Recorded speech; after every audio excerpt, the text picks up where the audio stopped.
बिहार की जनता को और सीमांचल की जनता को हम बता रहे हैं कि मोदी को आपने 3 मर्तबा प्रधानमंत्री बनाया, मगर मोदी का दिल अहमदाबाद में अटका हुआ है। लालू परिवार को आपने 15 साल मुख्यमंत्री बनाया, उनका दिल अपने सिर्फ एक ही बेटे के ऊपर अटका हुआ है। नीतीश कुमार को 20 साल मुख्यमंत्री बनाया, मगर नीतीश कुमार का दिल राजगीर में फंसा हुआ है। सीमांचल का क्या होगा फिर? अरे पूरी विधानसभा में ऐसा लगता है कि रोड नाम की चीज ही नहीं, मगर तुम्हारा वोट लेकर, तुम्हारे वोटों की रोड पर चलकर कोई पटना को चले जा रहा है, मगर तुम्हारे गांव में रोड बनाने का काम नहीं कर रहा है। सीमांचल को पसमानदा इसलिए रखा जा रहा है ताकि सीमांचल के बच्चे अपनी जवानी को बर्बाद करके हैदराबाद, दिल्ली, मुंबई, पंजाब में जाकर वहां पर काम करें। जिस दिन सीमांचल के बच्चे को इंसाफ मिलेगा, तालीम मिलेगा, रोजगार मिलेगा, तो ये दिल्ली, हैदराबाद और पंजाब और मुंबई में बैठने वाले ताकतवर लोगों की जिंदगी में बर्बाद हो जाएगी, क्योंकि उनका खिदमत करने वाला कोई नहीं रहेगा वहां पर। सिर्फ भाषण देकर जाने वाले का नाम असदुद्दीन ओवैसी नहीं है। अगर भाषण देकर जाता तो 11 साल से बार बार आपके दरमियान में नहीं आता। मेरे अजीज दोस्तों और बुजुर्गों, सीमांचल की लड़ाई हम लड़ रहे हैं और आपको बताना जरूरी समझता हूं कि पटना में मोदी ने, नीतीश कुमार ने क्या बनाया। एम्स बना दिया, IIT बना दी, NIT बना है, NIFT बना है, NLU बनाया, PMCH बनाया, NMCH बनाया, और फिर गया में और राजगीर में IIM बना दिया, सेंट्रल यूनिवर्सिटी बना दी, नालंदा यूनिवर्सिटी बना दी, बिहार पुलिस एकेडमी बना दी, एक खेलने का कॉम्प्लेक्स बनाया 750 करोड़ का। अरे क्या सीमांचल चांद पर है या बिहार में है, बताओ हमको। सीमांचल पटना से 300 किलोमीटर के फासले पर है। मोदी को बिहार की जनता ने 3 मर्तबा प्रधानमंत्री बनाया। बिहार की जनता ने लालू परिवार को 15 साल सत्ता में रखकर मुख्यमंत्री बनाया। बिहार की जनता ने नीतीश कुमार को 20 साल मुख्यमंत्री बनाया। तो बिहार की जनता को और सीमांचल की जनता को हम बता रहे हैं कि मोदी को आपने 3 मर्तबा प्रधानमंत्री बनाया, मगर मोदी का दिल अहमदाबाद में अटका हुआ है। लालू परिवार को आपने 15 साल मुख्यमंत्री बनाया, उनका दिल अपने सिर्फ एक ही बेटे के ऊपर अटका हुआ है। नीतीश कुमार को 20 साल मुख्यमंत्री बनाया, मगर नीतीश कुमार का दिल राजगीर में फंसा हुआ है। सीमांचल का क्या होगा फिर? सीमांचल का कैसे हम काम करेंगे? मेरे भाई, हम आपसे बता रहे हैं, अगर आप यहां से 11 तारीख को हसनैन साहब को अपना विधायक बनाएंगे, ओवैसी आपसे वादा करके जा रहा है, इंशाअल्लाह ताला ठाकुरगंज ब्लॉक के रसिया पंचायत के भाद गांव में जाने वाली सड़क को आजादी से नहीं बनाया गया।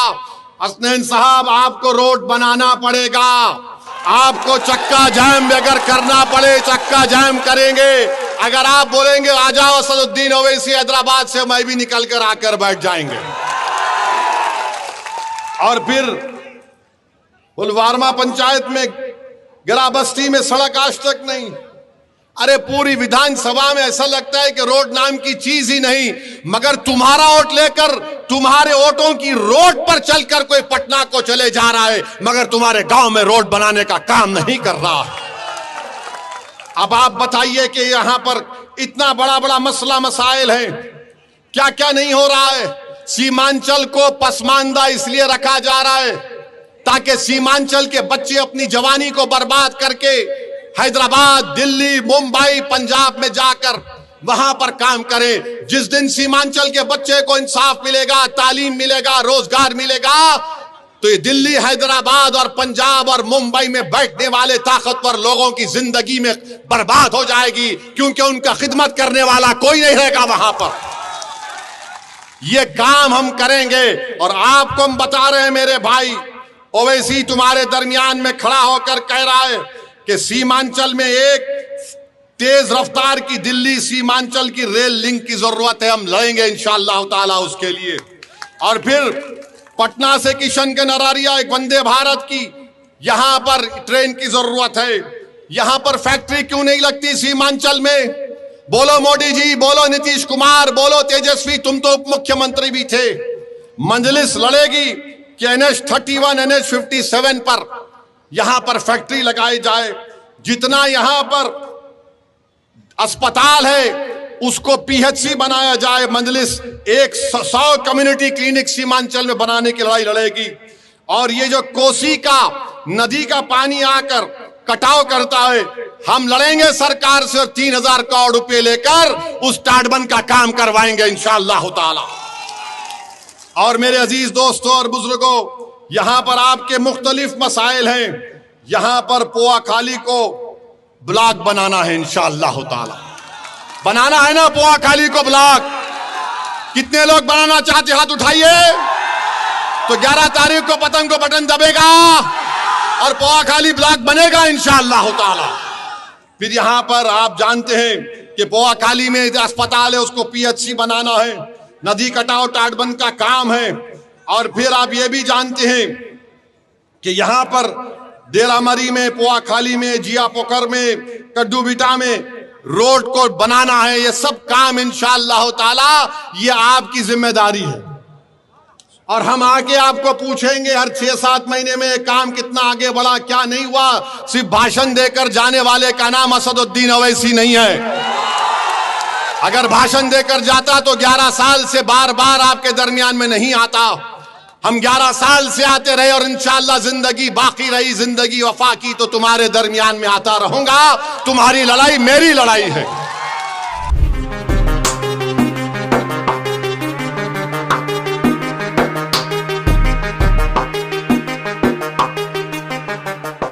मोदी जी, नीतीश कुमार जी, हमको ये बताइए, अगर कोई मां अपने पेट में 9 महीने बच्चे को रखकर पैदा करती है और तुम्हारी सरकार की गलती और नाअहली की वजह से उसकी औलाद मर जाती है, तो आप जाकर उसको बोलेंगे कि ये लो तुम्हारे अकाउंट में हम 7,000 रुपये 10,000 रुपये डाल रहे हैं, तो वो माँ उस पैसों को निकालकर आग में जला देगी और कहेगी कि मेरा बच्चा या मेरी बेटी मरी क्यों, तुमने अस्पताल क्यों नहीं बनाया यहां पर। किस मुंह से आकर भारत के प्रधानमंत्री और बिहार के 20 साल के मुख्यमंत्री ये कहते हैं कि बिहार में हमने सब कुछ कर दिया। पूरे बिहार में सबसे ज्यादा पहले कौन मरता है? मुसलमान मरता है। ये गवर्नमेंट का डेटा है, ओवैसी का भड़काऊ भाषण के जुमला नहीं है।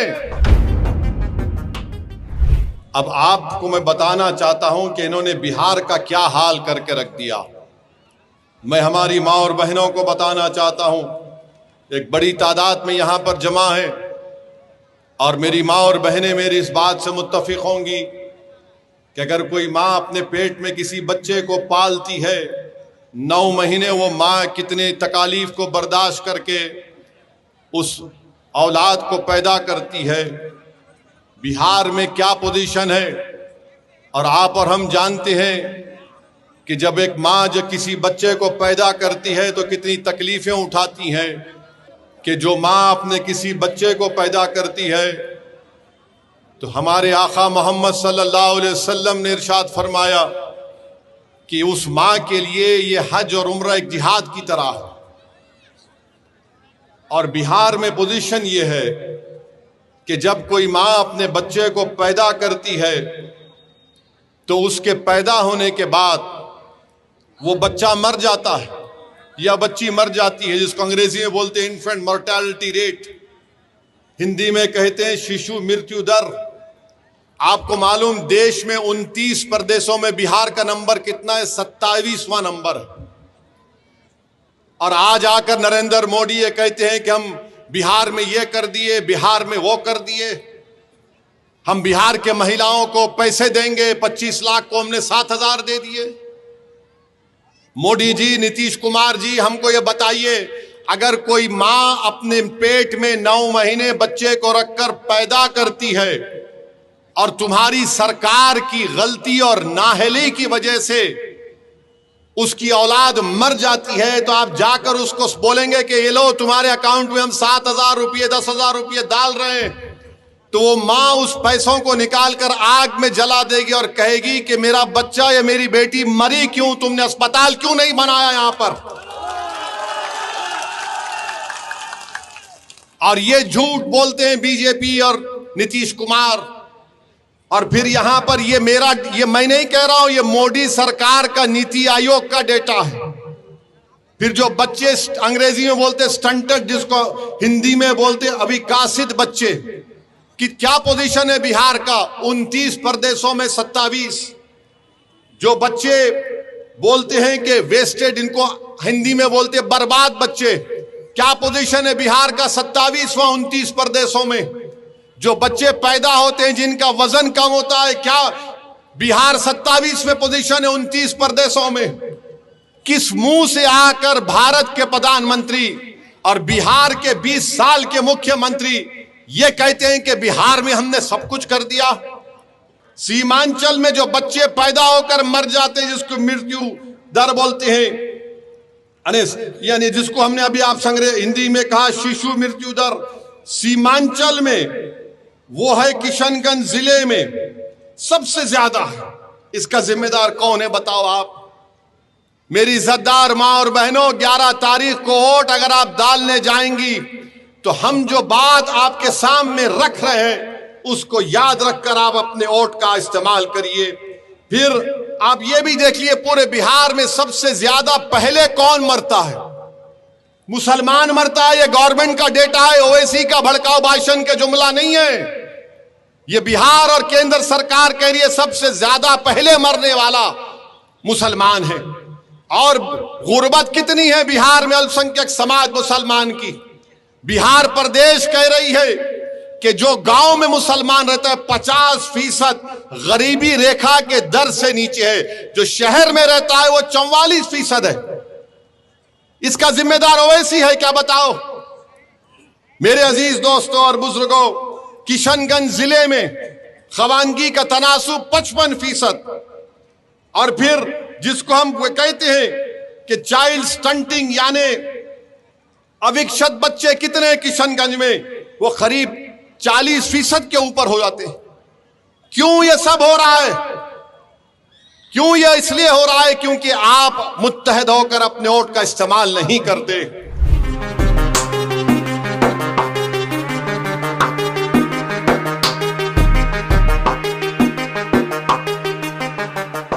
बिहार भारत का हिस्सा है और रहेगा इंशाअल्लाह। हैदराबाद भारत का हिस्सा है और रहेगा इंशाअल्लाह ताला। तो कोई माइका लाल, इन सियासी पार्टियों का नेता ये नहीं कह सकता कि असदुद्दीन ओवैसी बिहार को क्यों आ रहा है या सीमांचल को क्यों आ रहा है। हम जब तक अल्लाह हमको जिंदा रखेगा हम सीमांचल को आते रहेंगे। कोई माइका लाल अगर हिम्मत है तो रोक के दिखाए हमको। लड़ना अपने को भाजपा से है, जेडीयू से है, और उसको हराना है जो 5 साल से विधायक तो था मगर अपने नेता तेजस्वी और अपने ठेकेदारों को छोड़कर 15 नाम किसी का नहीं बोल सकता हो। लोजपा है, इन सब पार्टी का एक ही बात ये लोग कहते हैं कि ओवैसी हैदराबाद को छोड़कर बिहार और सीमांचल को क्यों आता है। आप सुनते होंगे कि बार बार यही कहते हैं कि उसको क्या जरूरत पड़ी यहाँ पे आने की, और हम पर इल्ज़ाम लगाते हैं कभी वोट काटने का तो कभी बोलते बाहरी है। मगर हम आपको बताना चाहते हैं कि बिहार भारत का हिस्सा है और रहेगा इंशाअल्लाह।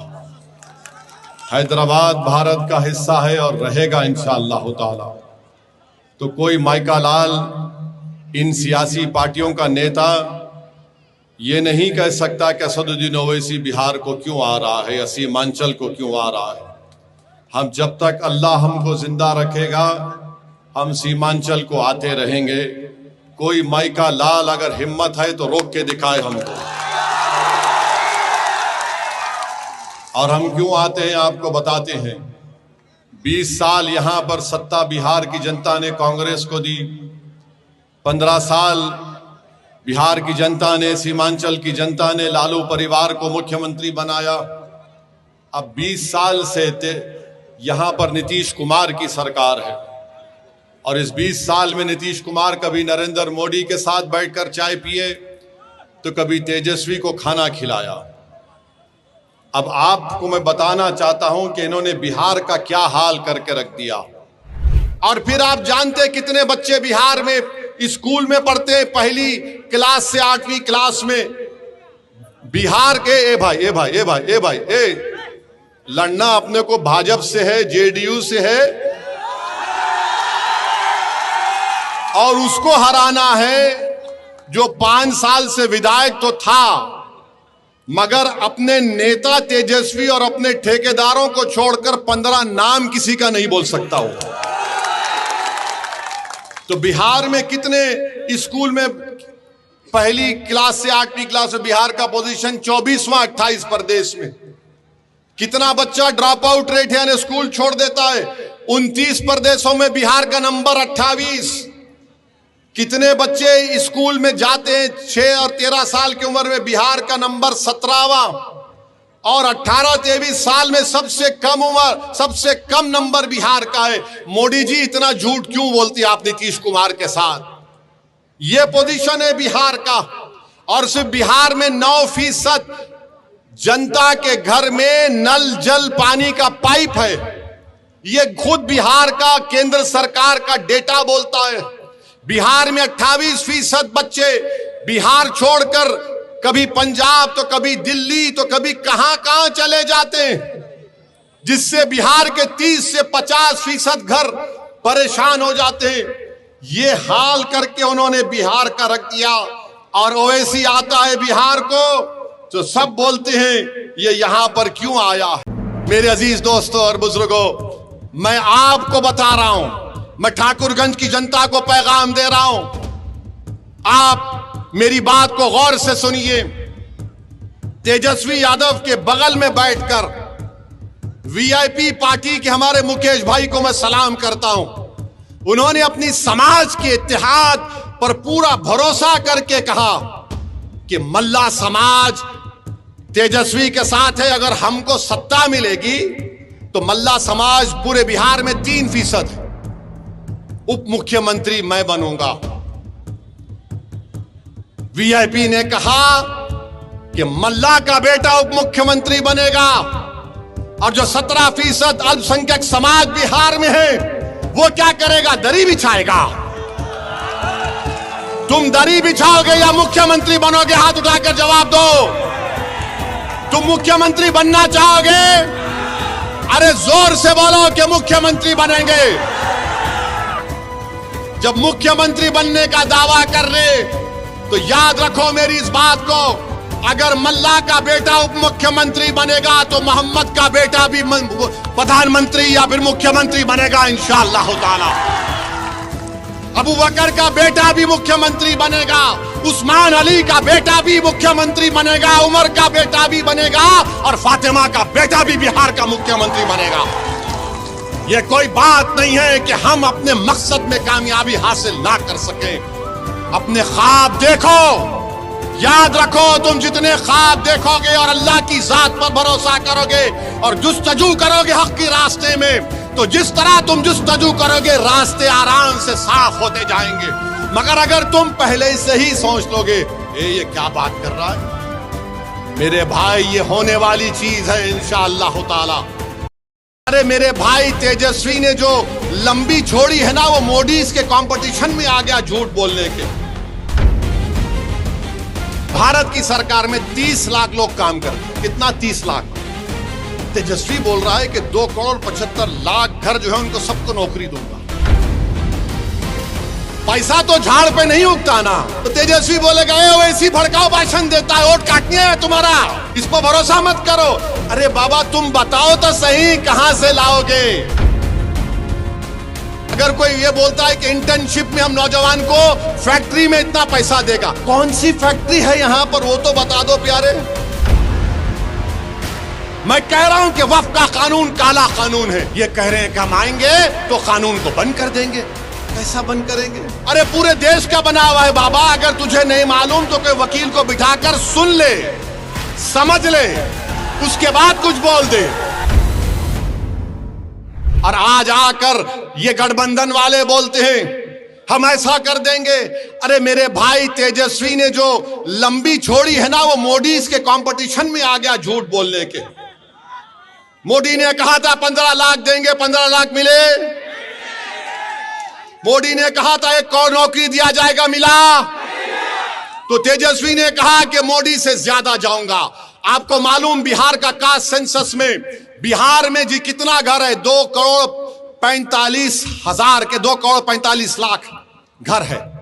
ये कहता है सबको घर दिए जाएंगे। तुमको मालूम भारत सरकार में 55 मिनिस्टर्स हैं।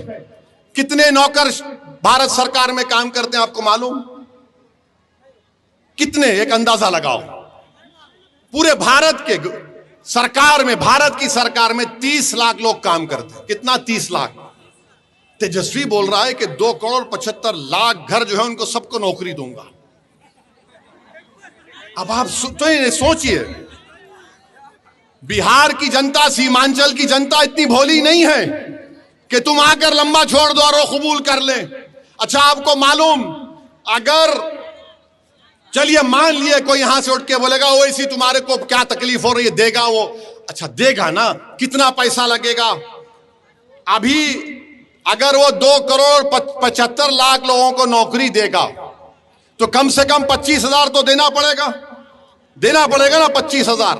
अब तुम उसका हिसाब कर लो, उसके लिए पैसा पड़ेगा 8,28,000 करोड़ रुपये। 8,28,000 करोड़ रुपये। पूरा बिहार सरकार का बजट कितना है सालाना? 2 लाख करोड़ का। ये कहां से लाएंगे बाबा तुम 6 लाख? पैसा तो झाड़ पे नहीं उगता ना। तो तेजस्वी बोलेगा वैसी भड़काऊ भाषण देता है, वोट काटनी है तुम्हारा, इस पर भरोसा मत करो। अरे बाबा तुम बताओ तो सही, कहां से लाओगे? किधर से लाओगे? किधर से लाओगे आप? क्या? अच्छा फिर बोलते कि अगर कोई सुनो बैठो, अगर कोई ये बोलता है कि इंटर्नशिप में हम नौजवान को फैक्ट्री में इतना पैसा देगा, कौन सी फैक्ट्री है यहां पर? वो तो बता दो प्यारे, कौन को बता दो ना। कुछ नहीं है मगर आकर बोल दिए। अच्छा आप ये बताइए, वक्फ का कानून पार्लियामेंट में बनता है ना, देश के लिए बना पार्लियामेंट में, बिहार सरकार ने तो नहीं बनाया। अगर बिहार सरकार बनाती तो दूसरी सरकार आके खत्म कर देती। मैं कह रहा हूं कि वक्फ का कानून काला कानून है। ये कह रहे हैं कि हम आएंगे तो कानून को बंद कर देंगे। कैसा बंद करेंगे? अरे पूरे देश का बना हुआ है बाबा। अगर तुझे नहीं मालूम तो कोई वकील को बिठाकर सुन ले, समझ ले, उसके बाद कुछ बोल दे। और फिर आप इस तरह की बात करके चले जाते हैं।